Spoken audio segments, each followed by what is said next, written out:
आदिवासी करे कहना पांडा मालूम से काली जोड़ी बूटी मालूम से जोतरी भी जैव विविधता से आदिवासी मालूम से बाकी आज जो लिखता नहीं करता नहीं कई ट्रेनिंग नहीं करया भारत सरकार 200 करोड़ रुपया आपको के आदिवासी का ट्रेनिंग देवो और जहाँ जहाँ रूढ़ी परंपरा पारंपरिक काकड़ अंदर गाँवने वाली जल जंगल जमीन खदान है सोना है संपदा है गाँव अधिकार में रहने जो ताकि आज जी बात का जे भुलावे उल्टी पट्टी पड़ावे यो बहुत मोटो दुखन बात से भाई इन वन कानून का जे समझ लो और वन अधिकार फायदो लेनो है कि लड़ाई लड़ने पड़से नीते जिंदा रहने हक नहीं है समय कम से मैं वन अधिकार पर ज्यादा नहीं बोलते उतनी बात कहे और स्थान ग्रहण करो सबको जिंदाबाद। बहुत बहुत धन्यवाद।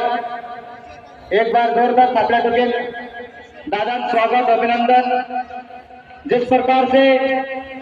इना देशन मालिक छे जतरी भी भारत के अंदर जतरी भी जन्मभूमि छे तेरू मालिक आदिवासी से लेकर किनारे स्वयं पर आदि को अधिकार नहीं मिलते। जिस प्रकार से तुम सभी साथ जाएगा तीन थीम पर भी देखो चर्चा कर दो कि किस प्रकार से आदिवासियों के ऊपर अन्याय शोषण है एर पर भी विचार कर दो। उसके बाद में हमारे समाज की वरिष्ठ नारी शक्ति